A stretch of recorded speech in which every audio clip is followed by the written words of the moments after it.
Hari yang seharusnya menjadi hari paling membahagiakan dalam hidupku berubah menjadi mimpi buruk yang tak pernah kubayangkan.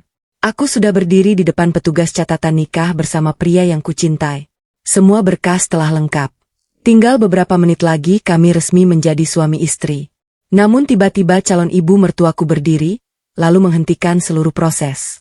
Di depan petugas, keluarga, dan semua tamu, beliau berkata dengan suara lantang. Kalau kamu benar-benar ingin menikahi anak saya, transfer dulu 20 miliar rupiah. Uang itu untuk membelikan rumah adik iparmu. Seluruh ruangan langsung hening. Aku menatap wajah calon suamiku, berharap ia membelaku. Namun yang kulihat justru kepala yang tertunduk dan bibir yang membisu. Air mataku mulai jatuh. Bukan karena aku tidak memiliki uang sebanyak itu. Melainkan karena untuk pertama kalinya aku sadar. Mereka tidak pernah menganggapku sebagai calon anggota keluarga. Mereka hanya melihatku sebagai mesin uang. Yang tidak mereka ketahui, selama ini aku menyimpan sebuah rahasia besar tentang keluargaku dan hartaku. Rahasia yang sengaja kusimpan agar orang-orang mencintaiku karena ketulusanku, bukan karena kekayaanku.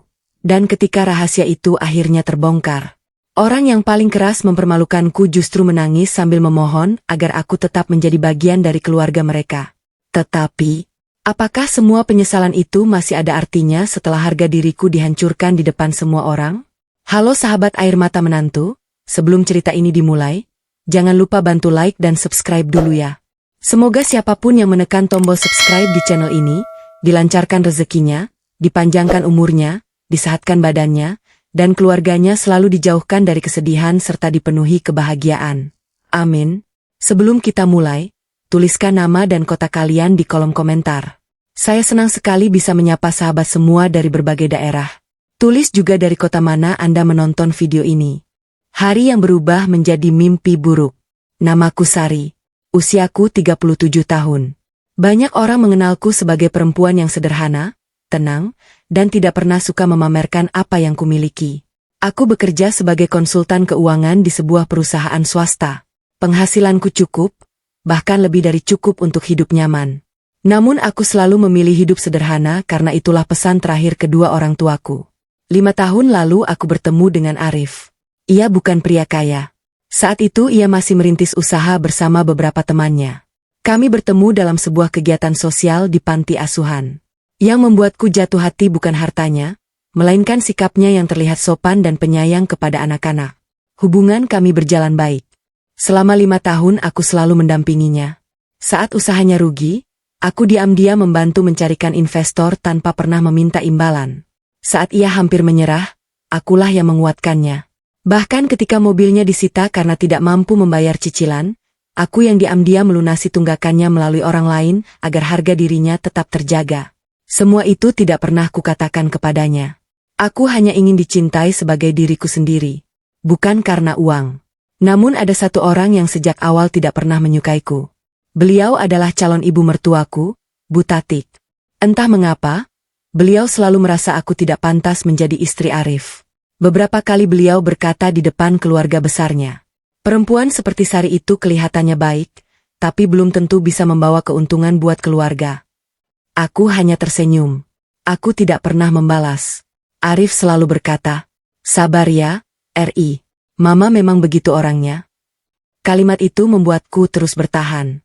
Aku percaya, setelah menikah semuanya akan berubah. Hari yang kutunggu akhirnya tiba.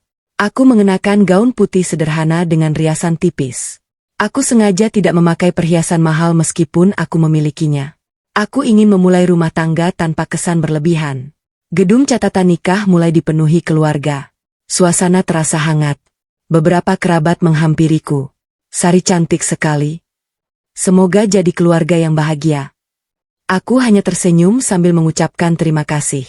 Di sudut ruangan kulihat Lina, adik Arif, sedang memandangku dengan tatapan yang sulit kuartikan. Ia berbisik kepada ibunya. Sesekali mereka menoleh ke arahku. Aku mencoba mengabaikannya. Pak Hadi, petugas catatan nikah, kemudian mempersilakan kami duduk. Baik, Bapak dan Ibu. Kalau semua berkas sudah sesuai, kita akan segera memulai proses pencatatan. Jantungku berdegup semakin cepat. Aku menoleh kepada Arif. Ia tersenyum tipis sambil menggenggam tanganku. Sebentar lagi kamu resmi jadi istriku. Aku mengangguk sambil menahan haru. Namun tepat ketika Pak Hadi hendak membaca dokumen, suara kursi bergeser cukup keras. Bu Tatik berdiri. Tunggu dulu. Semua orang langsung menoleh. Pak Hadi tampak kebingungan. Ada yang ingin disampaikan, Bu? Bu Tatik berjalan perlahan ke depan ruangan. Beliau memandangku dari atas sampai bawah. Tatapan itu penuh penghinaan. Sebelum anak saya menikah dengan perempuan ini, saya punya satu syarat. Aku mencoba tersenyum. Syarat apa, Bu? Beliau menarik napas panjang. Lalu mengucapkan kalimat yang membuat seluruh ruangan mendadak sunyi. Kalau kamu benar-benar mencintai Arif, transfer dulu 20 miliar rupiah ke rekening saya. Aku membeku. Pak Hadi sampai menurunkan berkas yang sedang dipegangnya. Para tamu saling berpandangan. Aku menatap Bu Tatik dengan wajah bingung. 20 miliar? Iya. Uang itu untuk membelikan rumah mewah adik iparmu. Aku menoleh kepada Lina. Bukannya merasa malu, ia justru tersenyum kecil. Air mataku mulai menggenang. Aku kembali menatap Arif. Mas, tolong jelaskan kalau ini hanya bercanda. Namun Arif hanya menundukkan kepala. Beberapa detik kemudian ia berkata dengan suara lirih. Ari, kalau memang kamu mampu, anggap saja itu hadiah untuk keluargaku. Kalimat itu membuat hatiku seperti diremas. 5 tahun aku menjaga hubungan ini. 5 tahun aku percaya bahwa Arif mencintaiku karena ketulusanku. Namun ternyata, di hari yang seharusnya menjadi hari paling bahagia dalam hidupku, aku justru diperlakukan seperti mesin uang di depan semua orang. Kalau kalian jadi Sari, apa yang akan kalian lakukan saat calon mertua meminta 20 miliar rupiah tepat di depan petugas catatan nikah? Tulis pendapat kalian di kolom komentar. Aku dipermalukan di depan petugas catatan nikah. Calon suamiku memilih diam. Ruangan yang beberapa detik lalu dipenuhi senyum dan doa mendadak berubah sunyi. Semua mata tertuju kepadaku. Aku masih berdiri mematung, berusaha mencerna permintaan yang baru saja diucapkan Bu Tatik. 20 miliar rupiah. Bukan 20 juta. Bukan 200 juta. Melainkan 20 miliar rupiah. Aku menarik napas panjang, lalu mencoba tetap tenang. Bu, maaf, saya ingin memastikan. Tadi ibu benar-benar meminta saya memberikan 20 miliar rupiah. Bu Tatik mengangguk tanpa sedikit pun merasa bersalah. Iya. Kalau memang kamu serius mau menikah dengan Arif, buktikan. Belikan rumah mewah untuk Lina. Lina yang duduk di sebelah ibunya langsung tersenyum puas. Iya, Mbak. Aku kan adik satu-satunya Mas Arif. Masa kakaknya menikah, adiknya tidak dapat apa-apa. Kalimat itu membuat beberapa tamu mulai saling berpandangan. Ada yang tampak terkejut. Ada pula yang mulai berbisik-bisik. Permintaannya keterlaluan. Mana ada calon menantu diminta uang sebanyak itu. Namun tidak ada seorang pun yang berani menyela. Aku kembali menatap Arif. Mas, apa kamu juga setuju? Arif tampak gelisah. Ia mengusap wajahnya berkali-kali. Kemudian berkata lirih. Ari, Mama hanya ingin masa depan Lina terjamin. Aku membelalak. Jadi, kamu juga menganggap permintaan itu wajar? Arif tidak langsung menjawab. Beberapa detik kemudian ia berkata, aku tahu jumlahnya besar. Tapi kalau memang kamu mampu, tolong anggap itu sebagai bentuk kasih sayangmu kepada keluargaku. Kalimat itu membuat air mataku jatuh. Selama 5 tahun aku mengenal Arif. Baru hari itu aku benar-benar melihat siapa dirinya. Ternyata, saat harus memilih antara membela calon istrinya atau menyenangkan ibunya, ia memilih diam. Pak Hadi yang sejak tadi menyaksikan semuanya akhirnya ikut berbicara. Maaf, Bu. Dalam proses pencatatan pernikahan tidak ada syarat seperti itu. Kalau ada persoalan keluarga, sebaiknya diselesaikan di luar ruangan. Namun Bu Tatik langsung menjawab dengan nada tinggi. Ini urusan keluarga kami. Kalau perempuan itu tidak bisa memenuhi permintaan saya, pernikahan ini tidak usah diteruskan. Aku menatap beliau dengan mata berkaca-kaca. Bu, selama ini saya selalu menghormati ibu. Saya tidak pernah membantah. Tapi kenapa ibu mempermalukan saya seperti ini? Beliau tertawa sinis. Menghormat. Kalau benar menghormat, penuhi saja permintaan saya. Kamu masih untung bisa menikah dengan anak saya. Ucapan itu membuat dadaku semakin sesak. Aku tidak pernah merasa lebih tinggi daripada siapapun. Namun hari itu, harga diriku benar-benar diinjak-injak. Tiba-tiba Lina berdiri. Ia menghampiriku sambil melipat kedua tangan di depan dada. Mbak Sari, kalau memang tidak punya uang, bilang saja. Jangan sok sederhana. Jangan-jangan selama ini Mas Arif salah memilih perempuan. Beberapa tamu mulai terlihat tidak nyaman mendengar ucapan itu. Aku berusaha tetap tenang. Lina, bukan soal punya atau tidak. Tapi tidak ada hubungan antara pernikahanku dengan membeli rumah untukmu. Lina langsung mencibir. Itu karena Mbak pelit. Bu Tatik mengangguk setuju. Iya. Perempuan yang sayang sama keluarga calon suaminya pasti mau berkorban. Aku tersenyum pahit. Selama 5 tahun, aku sudah terlalu banyak berkorban. Hanya saja, mereka tidak pernah mengetahuinya. Aku menoleh sekali lagi kepada Arif. Mas, ini kesempatan terakhirmu. Kalau kamu memang mencintaiku, tolong katakan kepada ibumu bahwa permintaan ini salah. Ruangan kembali hening. Semua orang menunggu jawaban Arif. Namun yang keluar dari mulutnya justru membuat hatiku benar-benar hancur. Eri, aku tidak bisa melawan Mama. Kalau kamu mencintaiku, tolong turuti saja permintaan beliau. Air mataku mengalir tanpa bisa kutahan. 5 tahun kebersamaan, ternyata kalah oleh satu permintaan yang penuh keserakahan. Perlahan aku melepaskan cincin tunangan yang melingkar di jari manisku. Aku meletakkannya di atas meja di hadapan Arif. Ruangan langsung gempar. Dengan suara yang bergetar aku berkata, kalau syarat menjadi istrimu adalah membeli keluarga kalian dengan uang. Maaf.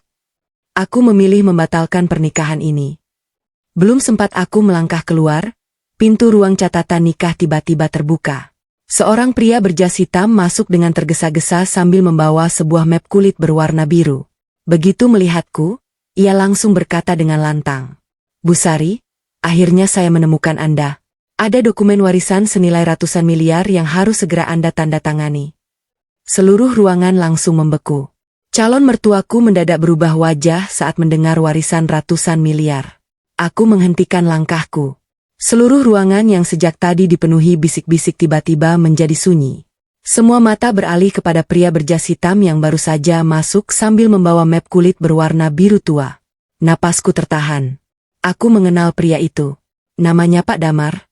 Beliau adalah pengacara keluarga almarhum ayahku. Sudah hampir 3 tahun kami tidak pernah bertemu. Beliau berjalan cepat menghampiriku. Bu Sari, syukurlah akhirnya saya menemukan Anda. Aku masih terdiam. Pak Damar, kenapa Bapak ada di sini? Beliau tampak lega. Maaf mengganggu acara Anda. Tapi ada dokumen yang harus segera Ibu tanda tangani. Aku mengernyit.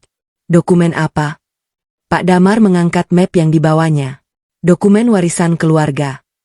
Nilainya sudah mencapai ratusan miliar rupiah. Kalimat itu membuat seluruh ruangan membeku. Pak Hadi sampai menurunkan kacamatanya. Beberapa tamu saling berpandangan. Ratusan miliar? Serius? Lina yang sejak tadi tersenyum sinis langsung kehilangan senyumnya. Sedangkan Bu Tatik tampak membelalak. Apa? Ratusan miliar? Aku segera menarik napas panjang. Pak, maaf.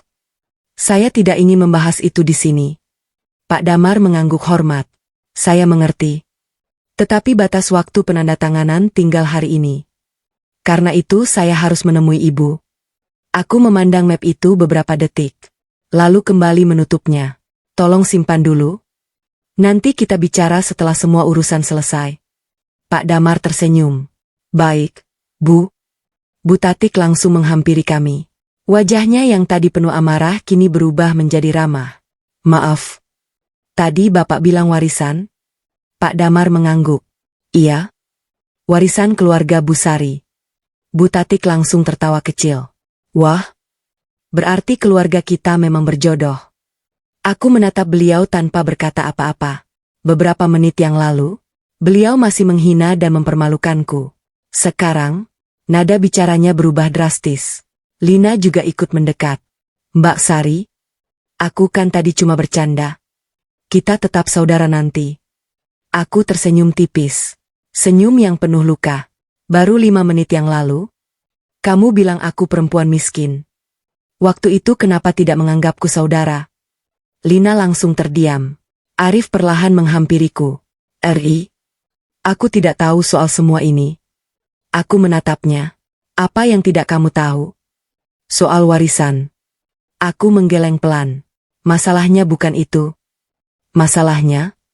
Kamu tidak membelaku. Tadi saat ibumu meminta 20 miliar rupiah. Kamu justru menyuruhku membayarnya. Arif menundukkan kepala. Ia tidak mampu menjawab. Pak Damar kemudian membuka sedikit isi map.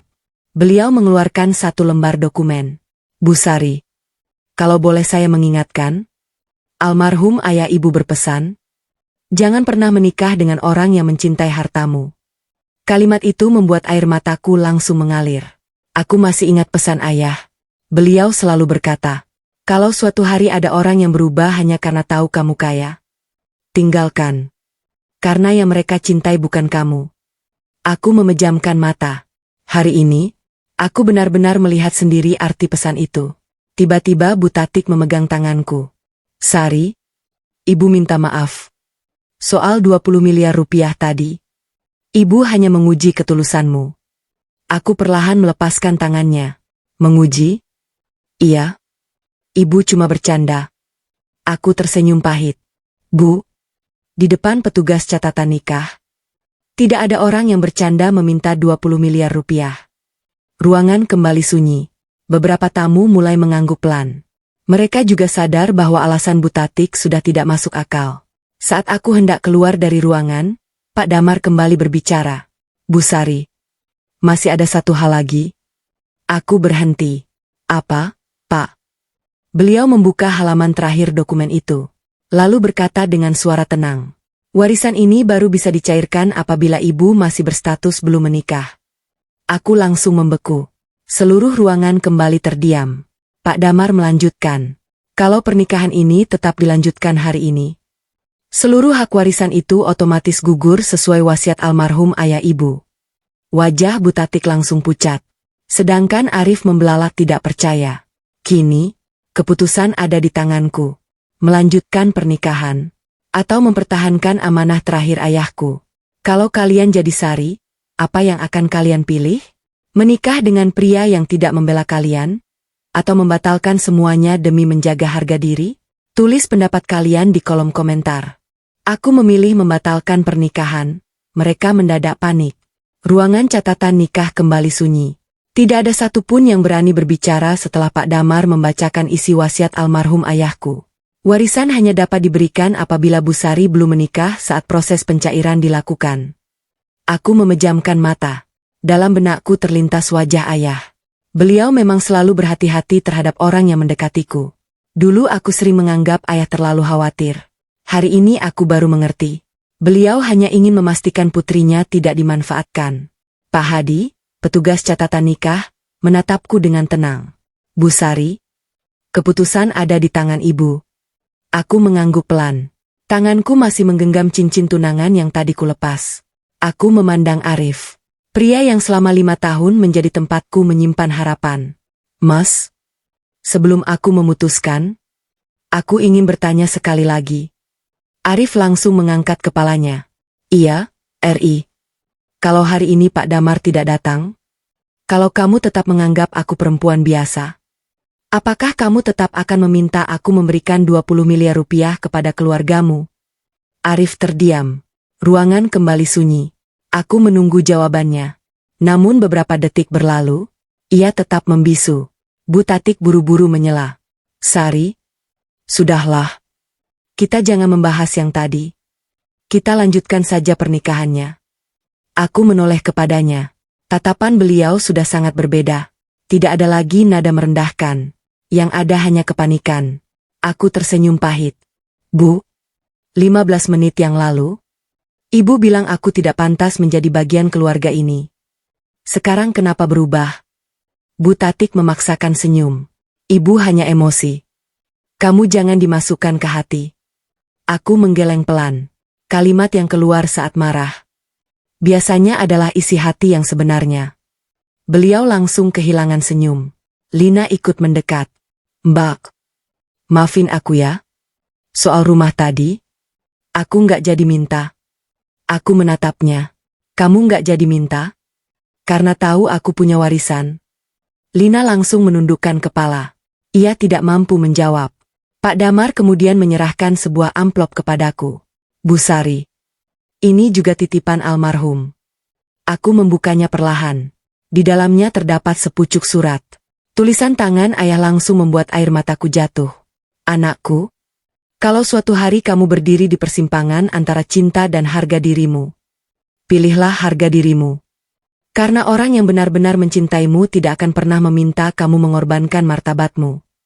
Tangisku pecah. Aku menggenggam surat itu erat. Kalimat demi kalimat seolah menjadi jawaban atas semua kebimbanganku. Aku menoleh kepada Arif. Mas, ayahku sudah memberiku jawaban. Arif mulai panik. Eri, jangan lakukan ini. Aku menarik napas panjang. Kemudian aku berjalan menuju meja tempat Pak Hadi duduk. Dengan suara yang tetap tenang, meski air mataku terus mengalir, aku berkata, Pak, saya membatalkan proses pernikahan ini. Ruangan langsung gempar. Apa? Tidak jadi menikah? Beberapa keluarga langsung berdiri. Bu Tatik memegang lenganku. Jangan, Sari. Ibu minta maaf. Kita bisa bicara baik-baik. Aku perlahan melepaskan genggamannya. Maaf, Bu. Yang batal hari ini bukan hanya pernikahan, tapi juga semua kepercayaanku kepada keluarga ini. Arif langsung berlutut di depanku. Eri, tolong jangan tinggalin aku. Aku janji akan berubah. Aku memandang wajahnya cukup lama. Mas, orang yang benar-benar mencintaiku, seharusnya membelaku sebelum semuanya terlambat. Aku berbalik melangkah keluar. Namun baru beberapa langkah, Pak Damar kembali memanggilku. Bu Sari, saya hampir lupa. Ada satu hal penting yang belum saya sampaikan. Aku berhenti. Pak Damar membuka map birunya sekali lagi. Lalu berkata dengan suara tenang. Mulai hari ini, Ibu resmi ditunjuk sebagai Direktur Utama seluruh perusahaan keluarga sesuai wasiat almarhum ayah. Nilai seluruh aset yang akan Ibu kelola mencapai lebih dari 1,2 triliun rupiah. Seluruh ruangan mendadak sunyi. Bu Tatik hampir terjatuh. Lina menutup mulutnya karena terkejut. Sedangkan Arif hanya mampu menatapku dengan wajah penuh penyesalan. Dan saat itu aku sadar. Mereka bukan kehilangan uang 20 miliar rupiah. Mereka baru saja kehilangan perempuan yang selama ini mencintai mereka dengan tulus. Kalau kalian jadi Sari, apakah kalian masih mau menerima Arif setelah semua yang terjadi? Atau memilih melangkah pergi untuk selamanya? Tulis pendapat kalian di kolom komentar. Mereka memohon agar aku kembali, tapi aku memilih pergi. Aku masih berdiri di depan pintu gedung catatan nikah. Suasana di belakangku benar-benar kacau. Tidak ada lagi senyum bahagia. Yang terdengar hanyalah suara tangisan, bisikan para tamu, dan wajah-wajah penuh penyesalan. Pak Damar berdiri di sampingku sambil membawa map biru yang sejak tadi mengguncang kehidupan semua orang di ruangan itu. Beliau berkata pelan, Bu Sari, mobil sudah siap. Aku mengangguk. Namun sebelum aku melangkah, suara Arif kembali menghentikanku. Eri. Aku menoleh perlahan. Arif berlari menghampiriku. Tanpa memedulikan semua tamu yang sedang melihat, ia langsung berlutut di hadapanku. Air matanya mengalir deras. Jangan pergi. Aku mohon. Aku sadar aku salah. Aku memandang wajah pria yang selama 5 tahun menjadi pusat duniaku. Kalau kejadian ini terjadi kemarin, mungkin aku akan langsung memeluknya. Tetapi hari ini, hatiku sudah terlalu lelah. Mas, apa yang membuatmu menyesal? Karena aku pergi? Atau karena baru tahu aku punya harta? Arif langsung menggeleng keras. Bukan. Aku menyesal karena sudah mengecewakanmu. Aku tersenyum pahit. Kalau benar begitu, kenapa tadi kamu tidak berdiri di sampingku? Ruangan kembali sunyi. Arif tidak mampu menjawab. Bu Tati kemudian ikut berlari keluar. Beliau langsung memegang tanganku. Sari, Ibu mohon. Jangan batalkan pernikahan ini. Kita tetap keluarga. Aku perlahan melepaskan genggaman tangannya. Keluarga? Beberapa menit yang lalu Ibu berkata aku tidak pantas menjadi bagian keluarga ini. Sekarang kenapa berubah? Bu Tatik menangis. Ibu hilaf. Ibu salah. Aku menggeleng pelan. Bukan hilaf, Bu. Ibu hanya berubah setelah tahu siapa aku sebenarnya. Kalimat itu membuat Bu Tatik langsung terdiam. Lina juga ikut menangis. Mbak, aku minta maaf. Soal rumah itu, lupakan saja. Aku menatapnya. Lina, kalau aku benar-benar perempuan biasa, apakah kamu tetap meminta maaf? Ia kembali menundukkan kepala. Tidak ada jawaban. Jawaban itu sudah terlihat dari wajahnya. Para tamu mulai berbisik. Ternyata benar. Mereka hanya mengincar hartanya. Kasihan Mbak Sari. Sudah 5 tahun diperlakukan seperti itu. Aku tidak menoleh kepada siapapun. Hatiku sudah terlalu penuh. Pak Damar kemudian menyerahkan sebuah kotak bludru kecil kepadaku. Bu Sari. Ini juga peninggalan almarhum ayah. Aku membukanya perlahan. Di dalamnya terdapat sebuah cincin tua berwarna emas putih. Sederhana, namun sangat indah. Pak Damar tersenyum. Almarhum pernah berkata, kalau suatu hari Sari menemukan laki-laki yang benar-benar menjaganya, berikan cincin ini. Karena cincin itu bukan lambang kekayaan, melainkan lambang kepercayaan. Air mataku kembali jatuh. Aku menggenggam cincin itu erat. Lalu tanpa sadar melihat cincin tunangan yang tadi kulepas dan masih berada di meja petugas. Aku menarik napas panjang. Perlahan aku mengambil cincin tunangan itu. Semua orang mengira aku akan memakainya kembali. Namun, aku justru meletakkannya ke telapak tangan Arif. Mas, cincin ini lebih baik kembali kepadamu. Karena kepercayaan yang dulu menyertainya sudah hilang. Tangisan Arif semakin pecah. Eri, tolong beri aku satu kesempatan. Aku tersenyum tipis. Banyak orang meminta kesempatan kedua. Tetapi tidak semua orang menghargai kesempatan pertama. Kalimat itu membuat seluruh ruangan kembali sunyi. Saat aku hendak masuk ke mobil, ponsel Pak Damar berdering. Beliau mengangkatnya. Beberapa detik kemudian wajahnya berubah serius. Baik. Kami segera ke sana. Aku memandang beliau. Ada apa, Pak? Pak Damar menarik napas panjang. Bu, rapat direksi perusahaan keluarga dipercepat. Seluruh pemegang saham sudah menunggu. Mereka ingin mengumumkan Ibu sebagai direktur utama hari ini juga. Aku mengangguk pelan. Baik. Namun sebelum kami masuk ke mobil, Pak Damar berkata pelan. Masih ada satu hal yang belum Ibu ketahui. Aku mengernyit. Apa itu? Beliau membuka map biru sekali lagi. Lalu berkata, ternyata perusahaan tempat Arif bekerja selama ini adalah salah satu anak perusahaan milik keluarga Ibu. Aku langsung membeku. Begitu juga Arif. Kalau itu benar, berarti selama 5 tahun. Ia tidak pernah sadar bahwa karir yang dibanggakannya ternyata berada di bawah perusahaan keluargaku.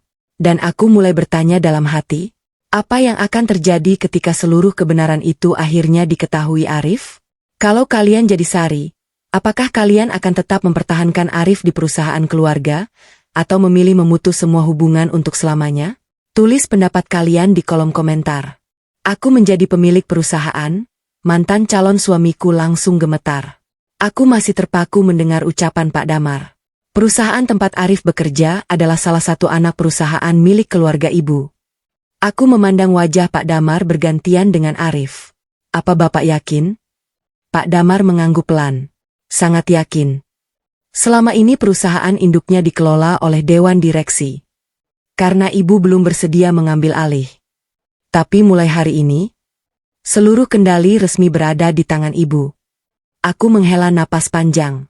Selama bertahun-tahun aku memang sengaja tidak ikut campur dalam bisnis keluarga. Aku memilih bekerja sebagai karyawan biasa. Aku ingin merasakan bagaimana rasanya hidup seperti orang kebanyakan. Aku ingin dicintai tanpa embel-embel kekayaan. Namun ternyata, keputusan itu justru membuatku dipandang rendah. Arif mulai mundur beberapa langkah. Wajahnya pucat. Eri, kenapa selama ini kamu tidak pernah cerita? Aku menatapnya dengan tenang. Lalu apa bedanya kalau aku cerita? Apakah ibumu tetap meminta 20 miliar rupiah? Arif menundukkan kepala. Tidak ada jawaban. Aku kembali berkata, aku sengaja menyembunyikannya. Aku ingin tahu, siapa yang mencintaiku karena aku? Dan siapa yang hanya melihat uangku? Air mata Arif kembali jatuh. Aku gagal membuktikan cintaku. Aku mengangguk pelan. Iya? Kamu gagal? Bu Tati kembali menghampiriku. Kali ini beliau benar-benar menangis. Sari, Ibu mohon. Jangan tinggalkan Arif. Ibu akan mencabut semua permintaan. Ibu tidak jadi meminta rumah. Lupakan saja 20 miliar rupiah itu. Aku tersenyum pahit. Bu, yang ibu cabut bukan permintaannya. Tapi karena sekarang ibu tahu saya memiliki jauh lebih banyak dari itu. Wajah Bu Tatik langsung tertunduk. Beliau tidak mampu membantah. Karena itulah kenyataannya. Saat itu beberapa pria dan wanita berpakaian formal datang menghampiri kami. Mereka membungkuk hormat. Selamat siang, Bu Sari. Kami dari kantor pusat. Kami ditugaskan menjemput ibu menuju rapat direksi. Di belakang mereka sudah terparkir beberapa mobil mewah. Semua tamu langsung terdiam.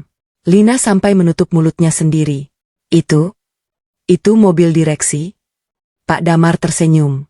Mulai hari ini, itu kendaraan operasional ibu. Aku hanya mengangguk pelan. Bagiku, mobil hanyalah kendaraan. Tetapi bagi Bu Tatik dan Lina, pemandangan itu seperti mimpi yang tiba-tiba hancur. Sebelum masuk ke mobil, seorang pria berusia sekitar 50 tahun turun dari kendaraan paling depan. Semua orang langsung memberi salam hormat. Beliau menghampiriku sambil tersenyum. Selamat siang, Bu Direktur. Saya Budi, Komisaris Utama perusahaan. Aku membalas salamnya. Terima kasih sudah datang. Pak Budi kemudian menoleh kepada Arif. Oh, saudara Arif juga ada di sini? Arif langsung gugup. Iya, Pak. Pak Budi tersenyum kecil. Saudara termasuk salah satu manajer yang cukup berprestasi. Tapi mulai hari ini, seluruh laporan saudara akan langsung berada di bawah persetujuan Bu Sari. Kalimat itu membuat Arif benar-benar membeku. Ia memandangku dengan mata yang berkaca-kaca. Baru hari itu ia sadar. Perempuan yang selama ini dianggap biasa, ternyata adalah pemilik perusahaan tempat ia membangun karir. Di perjalanan menuju kantor pusat, aku hanya diam memandang keluar jendela. Pak Damar duduk di sampingku. Bu, saya tahu hati ibu sedang terluka. Aku tersenyum tipis. Bukan soal uang, Pak. Yang membuat saya sedih adalah ternyata ketulusan memang sering kalah oleh keserakahan. Pak Damar mengangguk. Almarhum ayah pasti bangga. Ibu berhasil menjaga amanah beliau. Air mataku kembali menetes. Aku teringat semua pesan ayah. Kini aku benar-benar memahami maksudnya. Sesampainya di gedung kantor pusat, seluruh karyawan sudah berbaris menyambut kedatanganku. Mereka memberikan tepuk tangan. Aku merasa canggung. Aku tidak pernah meminta penghormatan seperti itu. Namun saat hendak memasuki ruang rapat, sekretaris perusahaan berlari menghampiri. Bu Sari, ada masalah besar. Aku langsung berhenti. Ada apa? Sekretaris itu menyerahkan sebuah map merah. Wakil direktur baru saja mengundurkan diri. Bukan hanya itu, beliau juga membawa beberapa dokumen penting perusahaan.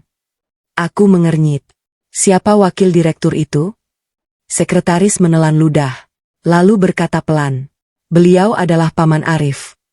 Aku langsung membeku. Ternyata, masalahku dengan keluarga Arif belum berakhir. Justru konflik yang lebih besar baru saja dimulai. Kalau kalian jadi Sari, apakah kalian masih akan membantu keluarga Arif setelah semua penghinaan yang mereka lakukan? Atau membiarkan mereka menghadapi akibat perbuatannya sendiri? Tulis pendapat kalian di kolom komentar. Paman Arif mencuri dokumen perusahaan, aku dihadapkan pada pilihan sulit. Aku memandang map merah yang baru saja diberikan sekretaris. Jantungku berdegup lebih cepat. Saudari Maya, jelaskan semuanya. Sekretarisku mengangguk dengan wajah tegang. Bu Sari, sekitar 1 jam sebelum rapat dimulai, Pak Surono datang ke kantor. Aku mengernyit. Pak Surono? Iya, Bu. Beliau adalah wakil direktur sekaligus paman Pak Arif. Aku menarik napas pelan. Nama itu tidak asing bagiku. Pak Surono memang dipercaya memimpin salah satu divisi terbesar perusahaan sejak ayahku masih hidup. Ayah pernah berkata kepadaku, jangan pernah menilai seseorang hanya dari senyumnya. Saat itu aku tidak memahami maksudnya. Kini kata-kata itu kembali terngiang. Maya melanjutkan penjelasannya.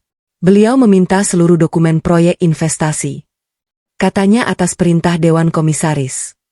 Karena suratnya lengkap, staf menyerahkan dokumen tersebut. Pak Damar langsung menggeleng. Itu tidak mungkin.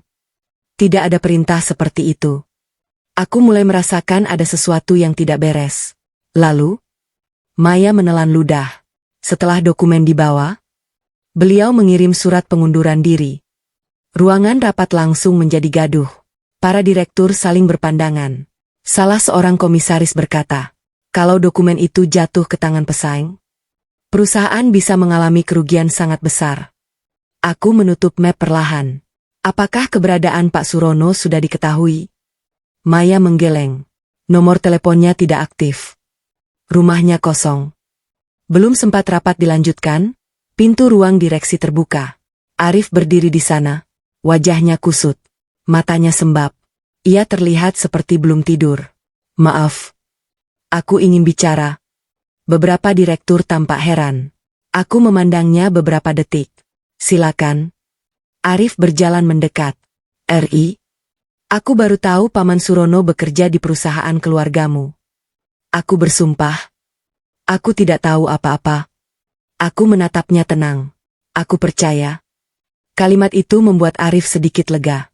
Namun aku melanjutkan, tapi kepercayaanku tidak mengubah kenyataan. Kamu tetap memilih diam saat aku dipermalukan. Arif kembali menundukkan kepala. Aku tahu. Aku tidak meminta kamu kembali. Aku hanya ingin membantu menemukan Paman. Aku tidak langsung menjawab. Saat itu ponsel Pak Damar berdering. Beliau segera mengangkatnya. Beberapa saat kemudian wajahnya berubah serius. Bu Sari, tim keamanan baru saja menemukan rekaman CCTV. Ada seseorang yang menemui Pak Surono sebelum beliau pergi. Aku langsung berdiri. Siapa? Pak Damar memutar layar ponselnya. Begitu video diputar, aku langsung mengenali dua sosok yang sedang berbicara dengan Pak Surono. Dadaku terasa sesak. Itu? Arif ikut melihat layar. Wajahnya langsung pucat. Ma? Lina? Benar. Di dalam rekaman itu terlihat Bu Tatik dan Lina datang ke kantor 1 hari sebelum pernikahan. Mereka berbicara cukup lama dengan Pak Surono. Sesekali terlihat mereka menyerahkan sebuah map coklat. Aku memandang Arif. Jadi, keluargamu masih belum berhenti. Arif menggeleng keras. Aku benar-benar tidak tahu. Air matanya kembali jatuh. Aku bersumpah. Pak Damar segera berkata, Bu Sari, kemungkinan besar ini bukan hanya masalah keluarga. Kalau benar dokumen investasi dibawa keluar, bisa jadi ada rencana penjualan rahasia perusahaan. Seluruh ruangan kembali sunyi. Aku mengepalkan tangan. Aku datang ke kantor dengan niat memulai hidup baru. Namun ternyata, aku langsung dihadapkan pada pengkhianatan yang jauh lebih besar. Saat itulah telepon di ruang rapat berbunyi. Maya mengangkatnya. Beberapa detik kemudian wajahnya berubah pucat. Bu, ada email masuk dari orang yang mengaku membawa dokumen perusahaan. Ada satu pesan untuk Ibu. Aku segera mengambil laptop. Di layar hanya ada satu kalimat singkat. Kalau ingin dokumen perusahaan kembali, datanglah sendiri malam ini. Jangan bawa polisi. Kalau tidak, seluruh rahasia perusahaan akan kami jual. Di bagian bawah email, tertera sebuah foto. Foto Bu Tatik. Sedang berdiri di samping Pak Surono. Aku langsung membeku. Apakah Bu Tatik benar-benar terlibat? Ataukah ada seseorang yang sengaja menjebaknya? Kalau kalian jadi Sari, apakah kalian akan datang sendiri demi menyelamatkan perusahaan, atau menyerahkan semuanya kepada polisi? Tulis pendapat kalian di kolom komentar. Aku datang sendiri menemui pemeras, tapi yang kulihat membuatku terkejut. Aku menatap layar laptop tanpa berkedip. Kalimat di email itu terus terbayang di kepalaku. Kalau ingin dokumen perusahaan kembali, datanglah sendiri malam ini. Jangan bawa polisi. Di bawah pesan itu terdapat alamat sebuah gudang tua di kawasan pinggir kota. Ruangan rapat langsung dipenuhi perdebatan. Pak Damar berdiri lebih dulu. Bu Sari, ini terlalu berbahaya. Kita laporkan saja kepada polisi. Beberapa komisaris langsung mengangguk. Betul. Jangan ambil risiko. Namun aku justru terdiam. Dokumen yang dibawa Pak Surono bukan dokumen biasa. Di dalamnya terdapat rencana investasi perusahaan selama 5 tahun ke depan. Kalau sampai jatuh ke tangan pesaing, ribuan karyawan bisa kehilangan pekerjaan. Aku menarik napas panjang. Aku akan datang. Semua orang langsung menoleh kepadaku. Pak Damar menggeleng keras. Tidak. Saya tidak mengizinkan. Aku tersenyum tipis. Pak, perusahaan ini sekarang tanggung jawab saya. Kalau saya takut menghadapi masalah pertama, bagaimana saya bisa memimpin ribuan orang? Ruangan kembali sunyi. Arif tiba-tiba berdiri. Kalau kamu tetap pergi, aku ikut. Aku langsung menggeleng. Tidak. Ini bukan urusanmu lagi. Arif memandangku dengan mata berkaca-kaca. Memang. Tapi aku tidak akan membiarkan kamu menghadapi bahaya sendirian. Aku menatapnya cukup lama. Dulu, kalimat seperti itu adalah yang paling ingin ku dengar. Namun sekarang, semuanya terasa terlambat. Mas, kalau kamu benar-benar ingin menebus kesalahanmu, mulailah dengan menjaga ibumu. Arif menundukkan kepala. Ia tidak mampu membantah. Malam harinya, aku berangkat bersama Pak Damar. Namun sesuai isi email, mobil kami berhenti sekitar 500 meter dari gudang. Pak Damar berkata pelan, Bu, kalau dalam 15 menit ibu belum keluar, saya akan menghubungi polisi. Aku mengangguk. Baik. Aku berjalan sendirian menuju gudang tua itu. Angin malam berembus cukup kencang. Suasana sangat sepi. Hanya suara seng yang berderit tertiup angin. Aku mendorong pintu gudang yang sudah berkarat. Perlahan pintu terbuka. Di dalam hanya ada cahaya lampu yang redup. Selamat datang, Bu Direktur. Suara seorang pria terdengar dari sudut ruangan. Aku mengenal suara itu.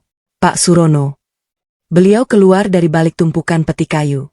Di tangannya terdapat sebuah koper hitam. Dokumen perusahaan ada di sini. Aku menatapnya dengan tenang. Kenapa Bapak melakukan semua ini? Pak Surono tersenyum tipis. Karena sudah terlalu lama saya bekerja untuk keluarga kalian. Sekarang giliran saya menikmati hasilnya. Aku menggeleng. Kalau hanya soal uang, kita bisa bicara baik-baik. Beliau tertawa kecil. Bukan hanya uang. Ada dendam lama yang belum selesai. Aku mulai merasa ada cerita yang belum ku ketahui. Belum sempat aku bertanya lagi, terdengar suara langkah kaki dari arah belakang. Aku spontan menoleh. Yang datang ternyata Arif. Napasnya terengah-engah. "RI, maaf. Aku tetap mengikuti kamu." Aku langsung menghela napas. "Kenapa kamu datang?" "Aku tidak mau kehilanganmu lagi." Pak Surono tertawa melihat kami. "Bagus. Jadi kalian datang berdua." Namun saat itu terdengar suara lain dari luar gudang. "Pak Surono." Semua orang menoleh. Bu Tatik berlari masuk sambil menangis. "Jangan lakukan ini." Aku langsung membeku. "Ibu?" Bu Tatik menangis sambil memegang tangan Pak Surono. "Kembalikan dokumennya. Semua ini sudah keterlaluan." Aku mengernyit. "Jadi ibu memang mengenal rencana ini?"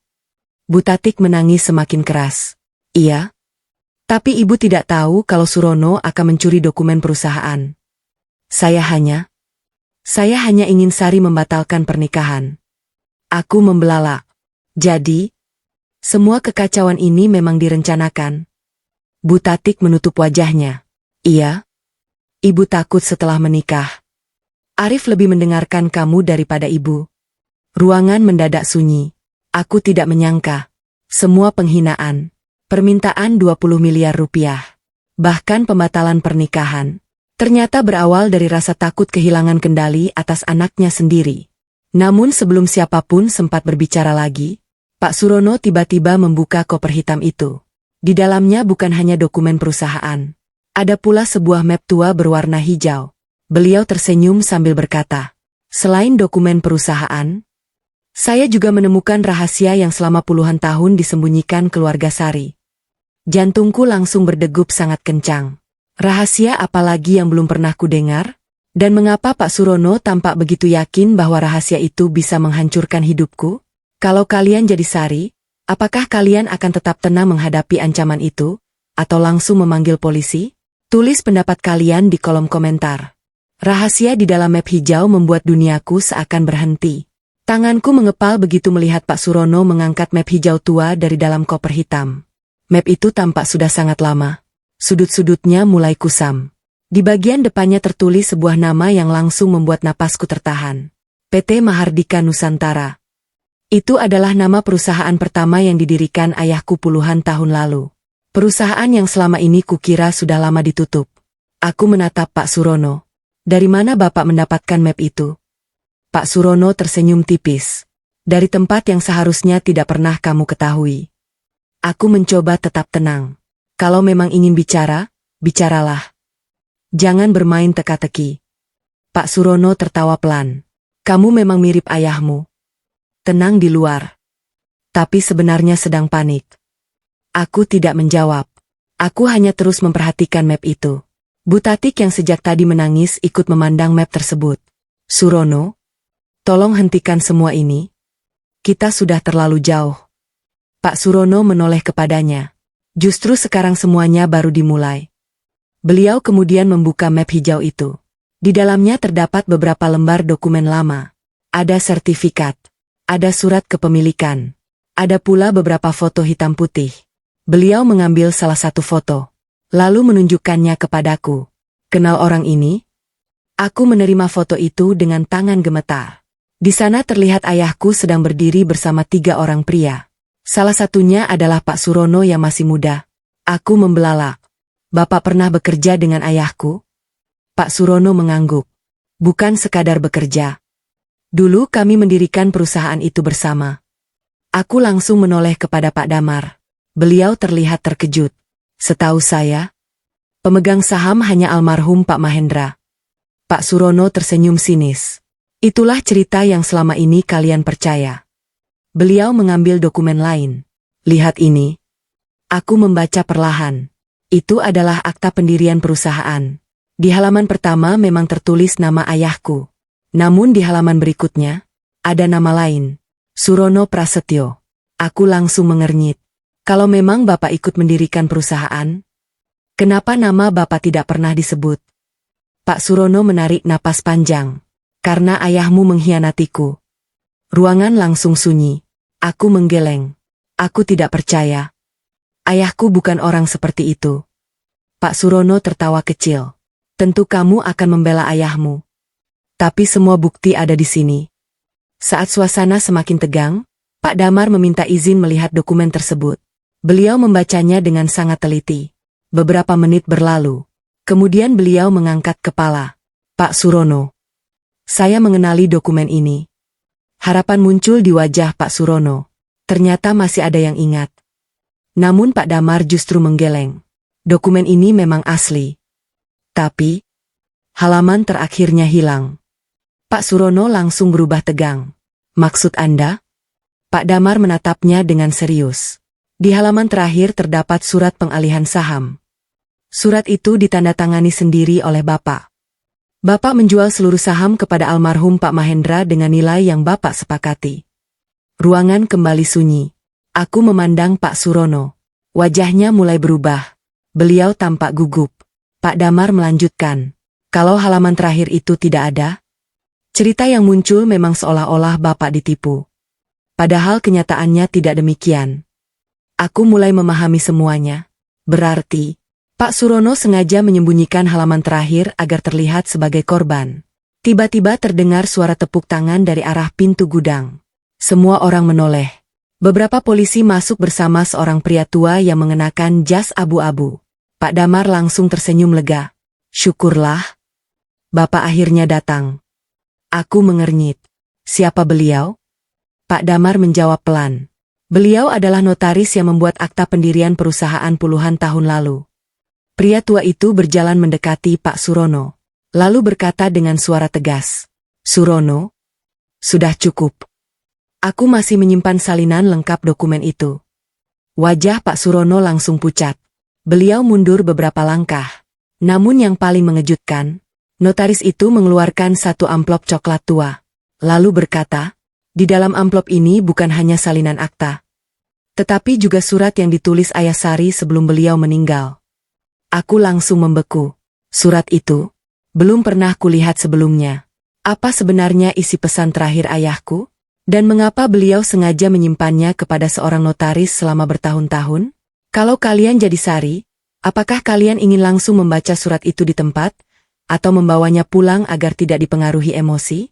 Tulis pendapat kalian di kolom komentar. Surat terakhir ayahku membuat semua orang menangis. Gudang tua itu kembali sunyi. Semua orang memandang amplop coklat yang berada di tangan notaris tua. Tanganku mulai gemetar. Entah mengapa. Aku merasa surat itu akan mengubah semua yang selama ini ku percaya. Notaris itu berjalan perlahan menghampiriku. Bu Sari. Surat ini dititipkan ayah Anda kepada saya 2 minggu sebelum beliau meninggal. Saya diminta menyerahkannya hanya jika suatu hari keluarga menghadapi fitnah atau perebutan harta. Air mataku langsung menetes.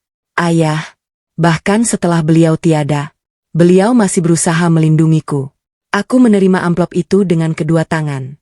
Masih ada tulisan tangan ayah di bagian depan. Untuk putriku, Sari. Aku memejamkan mata sejenak. Lalu perlahan membuka amplop tersebut. Di dalamnya terdapat beberapa lembar kertas yang sudah mulai menguning. Aku mulai membacanya. Anakku Sari, kalau kamu membaca surat ini, berarti orang-orang mulai memperdebatkan harta yang ayah tinggalkan. Air mataku semakin deras. Semua orang di gudang hanya diam mendengarkan. Aku melanjutkan membaca. Ingatlah, harta memang bisa membuat banyak orang berubah. Tetapi jangan pernah biarkan harta mengubah hatimu. Aku berhenti beberapa detik. Kalimat itu terasa begitu dalam. Selama ini aku memang berusaha hidup sederhana. Aku tidak pernah ingin dinilai karena kekayaanku. Namun justru karena kesederhanaan itu, aku dipermalukan. Aku kembali membaca surat tersebut. Ayah juga ingin kamu mengetahui satu hal. Pak Surono bukan musuh keluarga kita. Aku langsung mengangkat kepala. Semua orang ikut terkejut. Pak Surono sendiri tampak membeku. Aku melanjutkan membaca. Kalau suatu hari dia datang menuntut haknya, dengarkan dulu ceritanya. Pak Surono mulai menangis. Tangannya gemetar. Aku terus membaca. Dia memang pernah menjadi sahabat terbaik ayah. Tetapi karena kesalahpahaman dan hasutan orang lain, kami memilih berjalan di jalan masing-masing. Aku langsung menoleh kepada Pak Surono. Beliau menundukkan kepala. Air matanya jatuh satu persatu. Namun surat itu belum selesai. Aku membaca bagian berikutnya. Kalau Surono masih menyimpan kebencian, jangan balas dengan kebencian. Karena ayah tahu, suatu hari nanti dia akan mengetahui kebenarannya. Pak Surono tiba-tiba terduduk di lantai. Beliau menangis keras. Aku sudah salah. Selama puluhan tahun, aku percaya bahwa Mahendra mengkhianatiku. Ternyata, aku yang terus memelihara dendam. Notaris tua itu mengangguk. Dulu almarhum sudah berkali-kali ingin bertemu denganmu. Tapi kamu selalu menolak. Pak Surono menutup wajahnya. Aku bodoh. Aku membiarkan kebencian menguasai hidupku. Aku perlahan menghampiri beliau. Pak, saya tidak bisa menggantikan ayah. Tapi saya bisa meneruskan pesan beliau. Pak Surono menangis semakin keras. Aku tidak pantas dimaafkan. Aku hampir menghancurkan perusahaan yang dibangun bersama. Aku menarik napas panjang. Kesalahan tetap harus dipertanggungjawabkan. Tapi kebencian ini harus berhenti. Beliau mengangguk sambil terus menangis. Saat suasana mulai tenang, seorang polisi menghampiri Pak Damar. Pak, hasil pemeriksaan ponsel Pak Surono sudah selesai. Pak Damar membaca laporan itu. Wajahnya langsung berubah serius. Bu Sari, ternyata ada orang lain yang selama ini menghasut Pak Surono. Aku mengernyit. Siapa? Pak Damar membalik halaman berikutnya. Kemudian berkata pelan. Semua pesan yang membuat Pak Surono membenci keluarga ibu ternyata dikirim oleh seseorang yang menggunakan identitas palsu. Aku langsung membeku. Identitas palsu? Iya. Dan kami baru berhasil melacak siapa orang sebenarnya. Ruangan kembali sunyi. Polisi menyerahkan sebuah foto kepada Pak Damar. Beliau melihatnya beberapa detik. Lalu perlahan mengangkat kepalanya. Wajahnya terlihat sangat terkejut. Tidak mungkin. Aku langsung berdiri. Siapa orang itu, Pak?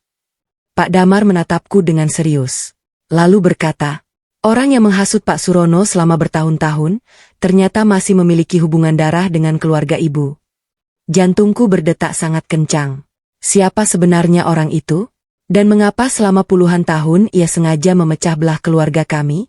Kalau kalian jadi Sari, apakah kalian tetap akan mencari kebenaran sampai tuntas meskipun pelakunya masih keluarga sendiri? Tulis pendapat kalian di kolom komentar. Pelaku sebenarnya ternyata masih keluargaku sendiri. Gudang tua itu kembali dipenuhi keheningan.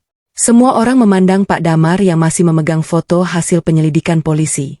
Tangannya tampak sedikit gemetar. Aku melangkah mendekatinya. Pak, siapa orang itu? Pak Damar menarik napas panjang. Bu Sari, saya juga tidak menyangka. Beliau menyerahkan foto itu kepadaku. Begitu kulihat wajah dalam foto tersebut, aku langsung membeku. Om Joko?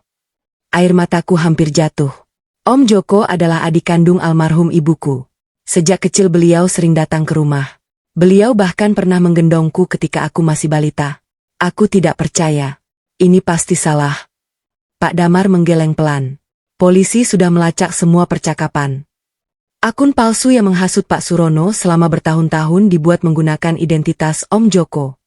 Pak Surono langsung berdiri. Jadi, selama ini bukan Mahendra yang mengkhianatiku. Tapi aku sengaja diadu domba? Pak Damar mengangguk. Iya. Setiap kali almarhum Pak Mahendra mencoba menghubungi Bapak, Om Joko selalu lebih dulu datang dan mengatakan bahwa keluarga Pak Mahendra sudah melupakan Bapak. Pak Surono memegang kepalanya. Astaga. Berarti aku hidup dalam kebencian selama puluhan tahun karena kebohongan. Aku menutup mata. Hatiku terasa semakin sesak. Tidak lama kemudian, dua orang polisi memasuki gudang. Di belakang mereka, seorang pria berusia sekitar 60 tahun berjalan dengan tangan terborgol. Aku langsung mengenalinya. Om Joko. Beliau menundukkan kepala. Tidak berani menatap wajahku. Air mataku kembali mengalir. Om? Kenapa? Ayah selalu menganggap Om sebagai saudara. Kenapa Om lakukan semua ini? Om Joko menangis pelan. Sari? Om iri. Ruangan kembali sunyi. Iri? Iya. Sejak kecil, ayahmu selalu berhasil. Sedangkan Om selalu gagal. Waktu perusahaan berkembang, Om merasa semua orang hanya memuji kakakmu. Sejak saat itu, Om mulai membenci keluarga kalian. Aku menggeleng pelan. Hanya karena iri, Om menghancurkan persahabatan puluhan tahun. Beliau menangis semakin keras. Bukan cuma itu, Om juga berharap perusahaan keluarga kalian hancur. Semua orang langsung terdiam. Pak Surono perlahan mendekati Om Joko. Tatapannya penuh kemarahan. Karena hasutanmu, aku kehilangan sahabat terbaikku. Aku bahkan tidak sempat meminta maaf sebelum Mahendra meninggal. Om Joko hanya menangis. Aku salah. Aku benar-benar salah. Saat itulah Arif datang menghampiriku. Eri, aku baru sadar. Keserakahan memang bisa menghancurkan siapa saja. Aku tersenyum pahit. Bukan hanya keserakahan, tapi juga iri hati. Kalau hati dipenuhi iri, kebaikan orang lain pun akan terlihat sebagai ancaman. Arif mengangguk pelan. Aku juga pernah iri. Aku merasa harga diriku turun kalau kamu lebih berhasil dariku. Aku malu mengakuinya. Tapi sekarang aku sadar, cinta tidak pernah meminta kita saling mengalahkan. Aku hanya diam. Aku menghargai kejujurannya. Namun luka yang ia tinggalkan belum benar-benar sembuh. Polisi kemudian membawa Om Joko keluar dari gudang. Sebelum pergi, beliau menoleh kepadaku. Sari, kalau bisa, maafkan Om. Aku menarik napas panjang. Om, saya memaafkan. Tapi hukum tetap harus berjalan. Karena memaafkan tidak berarti menghapus tanggung jawab. Om Joko mengangguk sambil menangis. Beliau akhirnya dibawa pergi oleh polisi. Gudang kembali sunyi. Kupikir semua masalah akhirnya selesai. Namun tiba-tiba ponsel Pak Damar kembali berdering. Beliau mengangkatnya. Beberapa detik kemudian wajahnya berubah sangat serius. Baik. Kami segera ke sana. Aku langsung bertanya. Ada apa lagi, Pak? Pak Damar menatapku dengan wajah tegang. Bu Sari, Baru saja terjadi kebakaran di kantor pusat perusahaan. Aku langsung membeku. Kebakaran? Iya. Dan api pertama kali muncul di ruang penyimpanan seluruh dokumen warisan keluarga. Jantungku berdetak semakin cepat. Apakah ini hanya kecelakaan? Atau masih ada seseorang yang belum menyerah menghancurkan keluargaku? Kalau kalian jadi Sari, apakah kalian akan tetap kuat menghadapi cobaan yang terus datang bertubi-tubi? Tulis pendapat kalian di kolom komentar. Kebakaran besar mengancam perusahaanku, tapi kebenaran akhirnya terungkap. Dadaku kembali terasa sesak. Belum selesai satu masalah. Kini masalah lain datang tanpa memberi kesempatan untuk bernapas. Kebakaran? Tanyaku dengan suara bergetar. Pak Damar mengangguk cepat. Iya, Bu. Tim keamanan sudah berada di lokasi. Kita harus segera ke sana. Aku langsung masuk ke mobil. Sepanjang perjalanan tidak ada satupun yang berbicara. Yang ada di pikiranku hanya satu. Semoga tidak ada korban. Saat kami tiba di kantor pusat, puluhan mobil pemadam sudah berjajar di depan gedung. Asap hitam masih membumbung dari lantai 3. Beberapa karyawan berdiri di luar gedung dengan wajah panik. Begitu melihatku datang, mereka langsung menghampiri. Bu Direktur. Semua karyawan sudah berhasil dievakuasi. Aku langsung menghela napas lega. Alhamdulillah. Itu yang paling penting. Seorang petugas pemadam mendekat. Api sudah berhasil dipadamkan. Tapi ruang arsip mengalami kerusakan cukup parah. Aku mengangguk. Tidak apa-apa. Dokumen bisa diganti. Nyawa manusia tidak. Mendengar ucapanku, beberapa karyawan mulai menangis. Mereka tidak menyangka aku lebih mengkhawatirkan keselamatan mereka daripada kerugian perusahaan. Beberapa saat kemudian seorang petugas laboratorium forensik menghampiri kami. Bu Sari, kami menemukan sesuatu. Apa? Beliau menunjukkan sebuah kaleng kecil. Ini sisa cairan pemicu api. Aku langsung mengernyit. Jadi, ini bukan kebakaran biasa? Petugas itu menggeleng. Dugaan sementara, ada seseorang yang sengaja membakar ruang arsip. Ruangan kembali sunyi. Pak Damar mengepalkan tangan. Berarti masih ada pelaku lain. Tak lama kemudian polisi datang membawa rekaman CCTV gedung. Semua berkumpul di ruang rapat darurat. Video diputar. Terlihat seorang pria mengenakan topi dan masker memasuki ruang arsip sekitar 30 menit sebelum api muncul. Aku memperhatikan setiap gerakannya. Saat pria itu membuka pintu, terlihat jelas sebuah jam tangan di pergelangan kirinya. Pak Damar langsung membelalak. Saya kenal jam itu. Aku menoleh. Milik siapa? Beliau menarik napas panjang. Itu hadiah pensiun yang dulu diberikan perusahaan kepada seluruh komisaris lama. Jumlahnya sangat terbatas. Aku mulai memahami. Berarti pelakunya adalah orang dalam. Beberapa menit kemudian polisi menerima hasil identifikasi wajah. Masker memang menutupi sebagian wajah. Namun bentuk tubuh, cara berjalan, dan sidik jari di gagang pintu berhasil dicocokkan. Seorang polisi berkata tegas. Pelakunya sudah kami identifikasi. Aku berdiri. Siapa? Polisi membuka map. Laki-laki ini adalah mantan kepala keamanan perusahaan. Aku mengernyit. Pak Rudi? Polisi mengangguk. Iya. Tapi beliau mengaku tidak bekerja sendiri. Dadaku kembali berdebar. Siapa yang menyuruhnya? Polisi menatapku beberapa detik. Lalu berkata, tidak ada. Pak Rudi mengaku melakukan semuanya karena merasa dendam setelah diberhentikan beberapa tahun lalu. Pak Damar langsung menggeleng. Itu tidak masuk akal. Pak Rudi memang diberhentikan.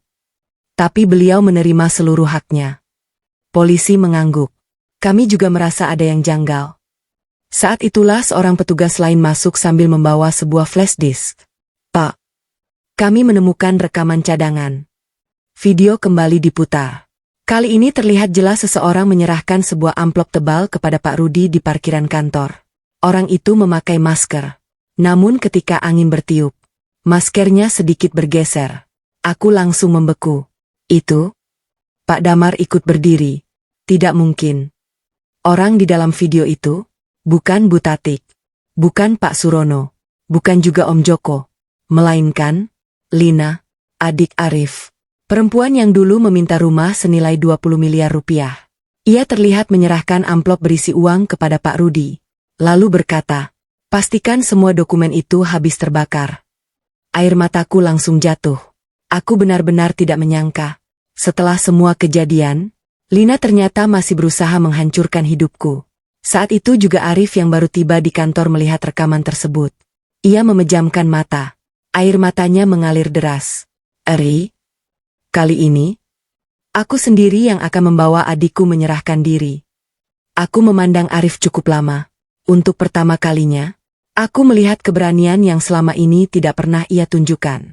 Namun, apakah semua itu masih cukup untuk memperbaiki hati yang sudah hancur? Kalau kalian jadi Sari, apakah kalian masih memberi kesempatan kepada Arif yang kini mulai berani membela kebenaran? Atau tetap memilih berjalan sendiri? Tulis pendapat kalian di kolom komentar. Aku memilih memaafkan, tapi tidak memilih kembali. Aku menatap layar monitor yang masih menampilkan rekaman CCTV. Di sana terlihat jelas Lina menyerahkan amplop tebal kepada Pak Rudi. Tidak ada lagi yang bisa dibantah. Semua bukti sudah sangat jelas. Ruangan rapat dipenuhi keheningan. Beberapa karyawan menundukkan kepala.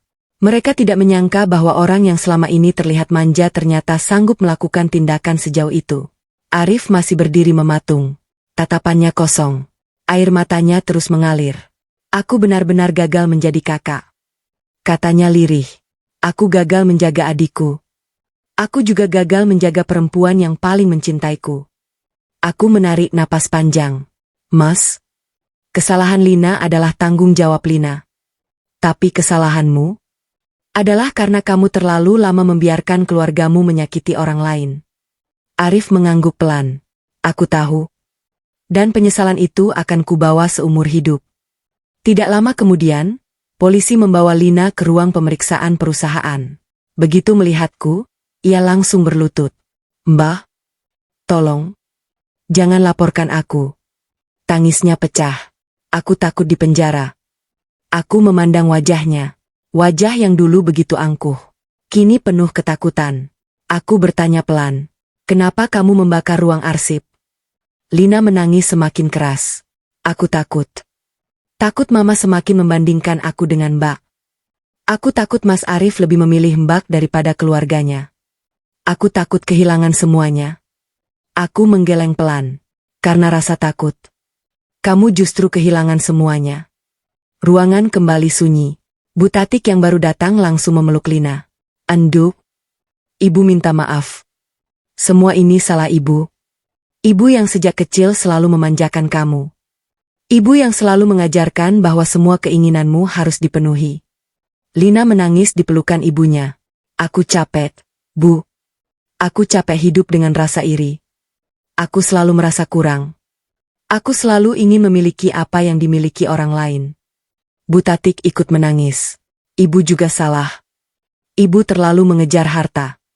Sampai lupa mengajarkan kalian tentang rasa syukur." Polisi kemudian menghampiriku. "Bu Sari, apakah Ibu tetap ingin melanjutkan laporan?" Semua mata langsung tertuju kepadaku. Lina kembali menangis. "Mbak, tolong. Aku janji berubah." Aku terdiam cukup lama, lalu berkata dengan tenang, "Aku memaafkan Lina." Ruangan langsung sunyi. Namun aku melanjutkan, "Tapi proses hukum tetap berjalan. Karena memaafkan bukan berarti menghilangkan tanggung jawab." Polisi mengangguk. "Itu hak Ibu." Lina menutup wajahnya sambil menangis. Ia akhirnya dibawa pergi oleh petugas. Setelah semuanya selesai, Arif menghampiriku untuk terakhir kalinya. Ia menyerahkan kotak kecil berisi cincin tunangan kami. "Eri, aku tahu. Aku sudah kehilangan hak untuk menjadi pendampingmu. Tapi aku ingin mengembalikan keputusan kepadamu. Apapun pilihanmu, aku akan menerimanya." Aku membuka kotak itu. Cincin yang dulu kupakai masih tersimpan rapi. Aku tersenyum tipis, lalu menutupnya kembali. "Mas, aku sudah memaafkanmu. Tapi, aku tidak bisa kembali." Air mata Arif langsung jatuh. Aku mengerti. Dan aku pantas menerimanya. Aku memandangnya untuk terakhir kali. Cinta memang bisa memaafkan. Tapi kepercayaan yang hancur tidak selalu bisa dibangun kembali. Arif mengangguk sambil menangis. Terima kasih. Karena pernah mencintaiku dengan tulus. Aku tersenyum tipis.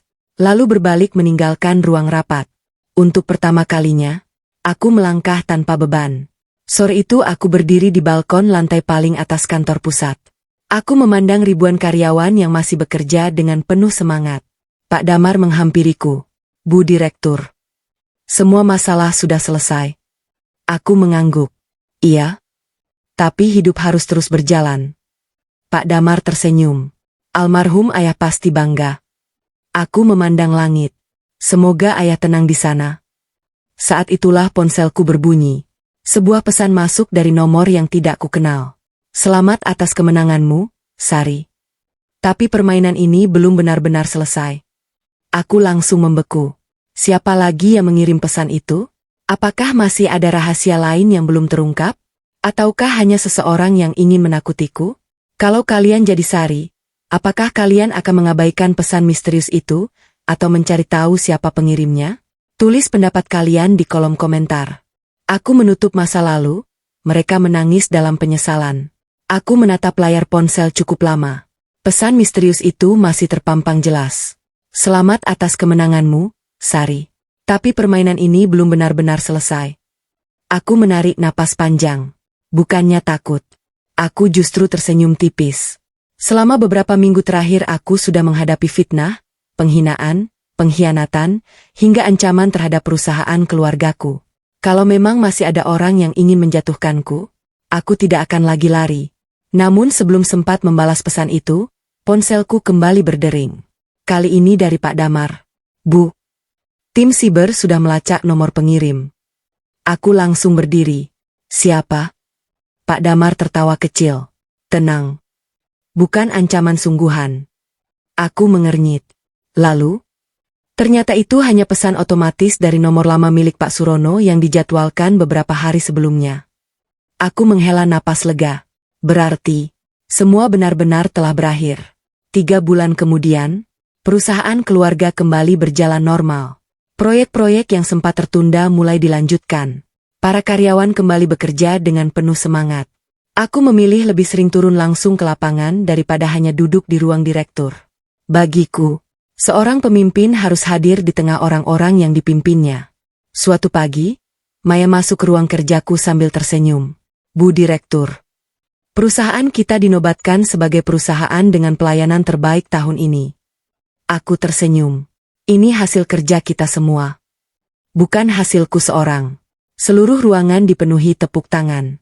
Sementara itu, Bu Tatik menjual rumah besarnya. Beliau memilih tinggal di rumah sederhana di kampung. Setelah semua kejadian, beliau berubah menjadi pribadi yang jauh lebih rendah hati. Suatu sore beliau datang menemuiku. Beliau membawa sebuah kotak kecil. Sari, ibu tidak membawa apa-apa. Hanya ingin mengembalikan ini. Aku membuka kotak itu. Di dalamnya terdapat cincin tunangan yang dulu kukembalikan kepada Arif. Bu Tatik menangis. Ibu tahu? Kamu tidak akan kembali. Tapi ibu ingin mengembalikan semua yang pernah menjadi milikmu. Aku menutup kotak itu perlahan. Bu, simpan saja. Itu bagian dari masa lalu. Beliau mengangguk sambil mengusap air mata. Sari, terima kasih karena sudah memaafkan ibu. Aku tersenyum hangat. Saya memaafkan. Karena saya ingin hidup tenang. Bukan karena saya melupakan semuanya. Beberapa hari kemudian aku menerima surat dari Arif. Tulisan tangannya masih sama seperti dulu. Sari, aku tidak lagi berharap kamu kembali. Aku hanya ingin menjadi manusia yang lebih baik karena pernah mengenalmu. Terima kasih sudah mengajarkanku bahwa cinta bukan soal menerima, tetapi juga berani melindungi. Aku membaca surat itu sampai selesai. Lalu kulipat kembali. Tidak ada lagi air mata. Yang ada hanyalah rasa ikhlas. Aku mendoakan semoga Arif benar-benar berubah. 6 bulan berlalu. Perusahaanku semakin berkembang. Aku membangun yayasan pendidikan atas nama kedua orang tuaku. Aku juga membuka program beasiswa untuk anak-anak dari keluarga kurang mampu. Suatu hari saat meresmikan gedung sekolah baru, seorang anak kecil menghampiriku. Bu, terima kasih. Kalau tidak ada sekolah ini, mungkin saya tidak bisa lanjut belajar. Aku tersenyum sambil mengusap kepalanya. Saat itulah aku sadar. Inilah alasan sebenarnya mengapa Allah menitipkan rezeki kepadaku. Bukan untuk dipamerkan, melainkan untuk membawa manfaat bagi orang lain. Sore itu aku kembali mengunjungi makam ayah dan ibu. Aku meletakkan bunga di atas pusara mereka. "Ya, Bu, Sari sudah baik-baik saja." Sari menepati janji untuk menjaga nama baik keluarga. Angin bertiup pelan. Aku tersenyum sambil menatap langit. Mungkin, inilah arti kemenangan yang sebenarnya. Bukan ketika berhasil membalas orang yang menyakitiku, melainkan ketika aku tetap menjadi pribadi yang baik meski berkali-kali disakiti. Aku pun melangkah meninggalkan makam dengan hati yang jauh lebih ringan. Masa lalu telah selesai. Kini saatnya membuka lembaran hidup yang baru.